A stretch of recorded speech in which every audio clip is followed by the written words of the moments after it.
اعوذ باللہ من الشیطان الرجیم بسم اللہ الرحمن الرحیم الصلاۃ والسلام علی رسول النبی الامین المکین الکریم الرؤوف الرحیم رب اشرح لی صدری ویسر لی امری واحلل عقدۃ من لسانی یفقہوا قولی۔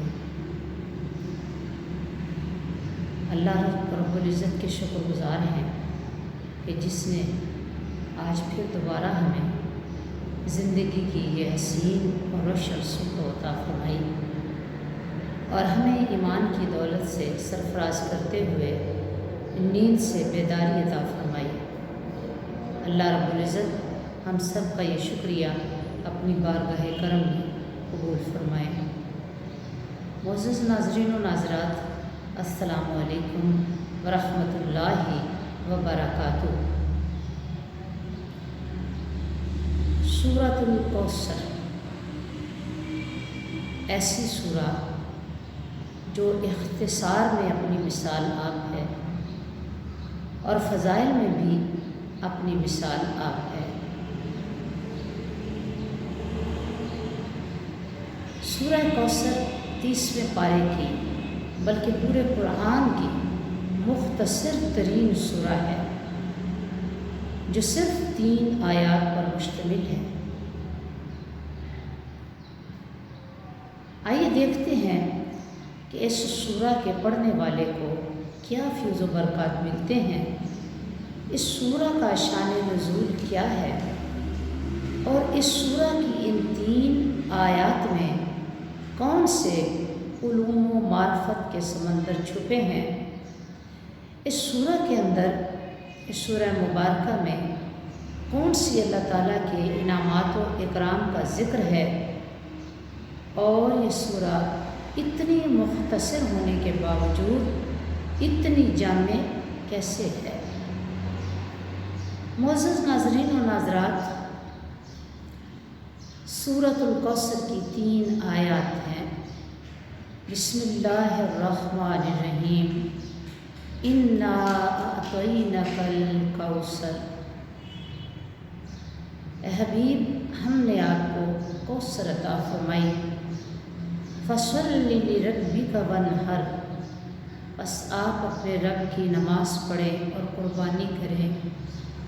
ان شانئک ھو الابتر، بے شک آپ کا دشمن ہی ناکام و نامراد رہے گا۔ اب اس کا شان نزول یہ ہے کہ جب تاجدار کائنات صلی اللہ علیہ وآلہ وسلم کے ہاں حضرت قاسم پیدا ہوئے اور کچھ ہی عرصہ بعد آپ کی وفات ہو گئی تو کفار و مشرکین مکہ یہ کہنے لگے کہ محمد صلی اللہ علیہ وسلم کی نعوذ باللہ نسل مٹ گئی، نام و نشان مٹ گیا اور اس کو کوئی مقام اور مرتبہ نہ مل سکا۔ تو اللہ رب العزت نے اپنے حبیب کے مقام کو، اپنے حبیب کی شان کو واضح کرنے کے لیے یہ سورہ مبارکہ نازل فرمائی ہے۔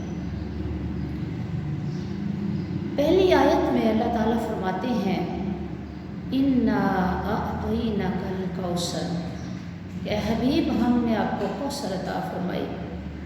تو یہاں مفسرین نے کوثر کے کئی معانی بیان فرمائے ہیں۔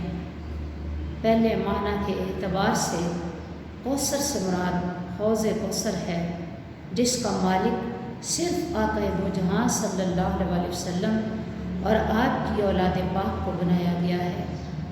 انبیاء میں سے کسی کو یہ شرف نہیں ملا کہ وہ حوض کوثر کا مالک ہو۔ کوثر دراصل جنت میں ایک حوض کا نام ہے جس پر آقا دو جہاں اور آپ کی آل پاک اہل ایمان کو حوض کوثر سے سیراب فرمائیں گے، اور جو ایک بار سیراب ہو جائے گا اس کو دوبارہ پیاس نہیں لگے گی۔ سبحان اللہ، کیا شان ہے اس حوض کوثر کی اور کیا شان ہے پلانے والوں کی۔ پھر دوسرا معنی آقا دو جہاں صلی اللہ علیہ وسلم کی شان رسالت ہے شان نبوت ہے۔ آقا دو جہاں صلی اللہ علیہ وسلم امام الانبیاء بھی ہیں، خیر الورا بھی ہیں، آپ حبیب کبریا بھی ہیں، آپ مزمل و مدثر بھی ہیں، آپ وہ ہیں کہ ساری کائنات آپ کے لیے بنائی گئی، آپ زمین و آسمان کے بھی نبی ہیں، آپ طاعت السراء کے بھی سردار ہیں، آپ عرشیوں کے بھی سردار ہیں، آپ فرشیوں کے بھی سردار ہیں۔ آقا دو جہاں صلی اللہ علیہ وآلہ وسلم کا اتنا مقام ہے کہ رب کائنات نے سورہ علم نشرہ میں فرمایا وَرَفَعْنَا لَكَ ذِكْرَكَ، حبیب ہم نے آپ کا ذکر بلند کیا ہے۔ تو یہ ذکر کی بلندی کی انتہا ہے کہ صبح سے شام تک، فجر سے عشاء تک جو بھی اذان ہوتی ہے اور سارا دن یہ اللہ رب العزت کی حمد و ثنا کا، وحدانیت کا اور رسالت محمدی کا ترانہ پڑھا جاتا ہے، تو اس میں جہاں اللہ کا ذکر بلند ہوتا ہے اس کے حبیب کا بھی ذکر بلند ہوتا ہے۔ سبحان اللہ و بحمدہ، سبحان اللہ العظیم۔ تیسرا معنی اس پہلی آیت کا آقا دو جہاں صلی اللہ علیہ وسلم کی اولاد پاک کی کثرت ہے۔ اگرچہ آپ کے بیٹے سیدنا قاسم علیہ السلام بچپن میں ہی وفات پا گئے، لیکن آپ کے آل اولاد کی ابتدا آپ کی بیٹی سیدہ کائنات سیدہ فاطمہ الزہرا رضی اللہ تعالی عنہا سے ہوئی۔ اب دنیا میں کوئی خطہ ایسا نہیں جہاں پہ آقا دو جہاں صلی اللہ علیہ وسلم کی اولاد پاک کا نام نہ ہو۔ اللہ نے ایسی کثرت اور ایسی برکت عطا فرمائی کہ ہر جگہ سادات کے دم قدم سے رونق ہے۔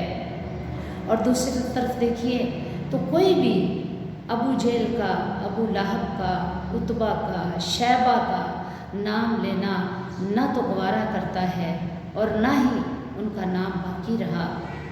اسلام لانے کے بعد ابو جہل کے بیٹے حضرت اکرمہ کو کسی نے اکرمہ بن ابو جہل کہہ کر پکارا تو آپ کو یہ گوارا نہ ہوا۔ آپ نے کہا نہیں، میرا نام اکرمہ بن اسلام ہے، اکرمہ بن ابو جہل نہیں، اس لیے کہ میں اس کافر کی طرف اپنی نسبت کرنا بھی گوارا نہیں کرتا۔ معزز ناظرین و ناظرات، پتہ یہ چلا کہ آقا دو جہاں صلی اللہ علیہ وسلم کو یہ جو کوثر کی نعمت عطا فرمائی اس کے اتنے کثیر اور وسیع معانی ہیں کہ جن کو احاطہ بیان میں نہیں لایا جا سکتا۔ پھر دوسری آیت فَصَلِّ لِرَبِّكَ وَانْحَرْ، اے حبیب آپ اپنے رب کے لیے سجدہ کیجئے اور قربانی کیا کیجئے، یعنی ہر طرح کی عبادت، ہر طرح کا سجدہ اس رب کائنات کو ہے کہ جس نے اس کائنات کو پیدا فرمایا ہے، اس کائنات کو وسعت عطا فرمائی ہیں، برکات عطا فرمائی ہیں۔ پھر فرمایا کہ حبیب آپ قربانی کیجئے، یعنی ہر طرح کی قربانی، وہ جان کی ہے یا مال کی ہے یا وقت کی ہے، صلاحیتوں کی ہے، سب کی سب اللہ خالق کائنات کے لیے ہے۔ اللہ خالق کائنات ہی وارث حمد و ثنا ہے اور لائق قربانی ہے۔ تو یہاں پہ دوسری آیت میں اللہ پاک نے آقا دو جہاں صلی اللہ علیہ وسلم کے مشن کو واضح کیا کہ آپ کا دنیا میں آنے کا مقصد اور مشن یہ ہے، ایک طرف اللہ کے دین کی سربلندی، اللہ کے دین کی اشاعت، اور دوسری طرف مشن مصطفی کی مضبوطی اور مشن مصطفی کو آگے بڑھانا۔ تو فرمایا کہ ان نعمتوں کے مل جانے پر اے حبیب آپ اللہ کا شکر ادا کیا کریں۔ سبحان اللہ۔ تیسری آیت جس میں اللہ پاک نے فرمایا ان شانئک ھو الابتر، اے حبیب آپ کا دشمن ہی بے نام و نشان رہے گا۔ آقا دو جہاں صلی اللہ علیہ وسلم کا ذکر خیر باقی ہے، آپ کی نسل کا ذکر خیر باقی ہے۔ سیدہ عالم سیدہ کائنات رضی اللہ تعالی عنہا سے بطن اطہر سے جو اولاد پاک پیدا ہوئی وہ آج بھی دنیا میں ان کا ذکر باقی ہے اور قیامت تک باقی رہے گا۔ ابو جہل، ابو لہب، شیبہ، عتبہ اور کفار و مشرکین کے نام مٹ گئے، لیکن آل رسول کا نام نہ صرف اب زندہ ہے بلکہ صبح قیامت تک زندہ و پائندہ رہے گا، اور جو ان کی غلامی میں آ جائے گا وہ بھی زندہ اور پائندہ ہو جائے گا، تابندہ ہو جائے گا۔ جو غلامی رسول اپنا لیتا ہے، غلامی آل رسول اپنا لیتا ہے، وہی کامیاب ہے۔ تو معزز ناظرین و ناظرات، سورۃ الکوثر کا وظیفہ کرنے سے نہ صرف یہ کہ آپ کو مال کی کثرت نصیب ہوگی، برکت نصیب ہوگی، بلکہ آپ کو آل اولاد کے اندر بھی خیر نصیب ہوگی، برکات نصیب ہوگی، کامیابیاں نصیب ہوں گی، اور آپ کا دشمن ہمیشہ ناکام و نامراد رہے گا۔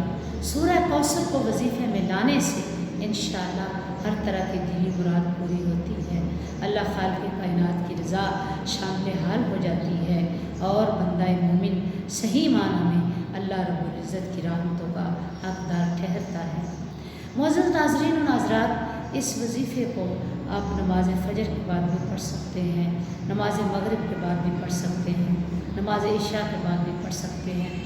بہتر یہ ہے کہ آپ اول و آخر 11 مرتبہ درود پاک پڑھیے۔ یہ سورہ کوثر نماز فجر کے بعد 21 مرتبہ، 41 بار یا پھر 111 مرتبہ روزانہ پڑھنے کا معمول بنائیں۔ انشاءاللہ ہر قسم کی خیر و برکات اور ہر قسم کی مشکلات میں آسانی، بیماریوں سے شفا، مقدمات کے اندر کامیابی، ہر طرح کی عزت و آبرو اس سورہ کوثر کے پڑھنے سے نصیب ہوگی۔ دعا کرتے ہیں کہ اللہ خالق کائنات سورۃ الکوثر کے تمام روحانی اور تمام بدنی اور تمام دینی اور دنیاوی فیوز و برکات سے ہم سب کو مالا مال فرمائے، آمین۔ السلام علیکم ورحمۃ اللہ وبرکاتہ۔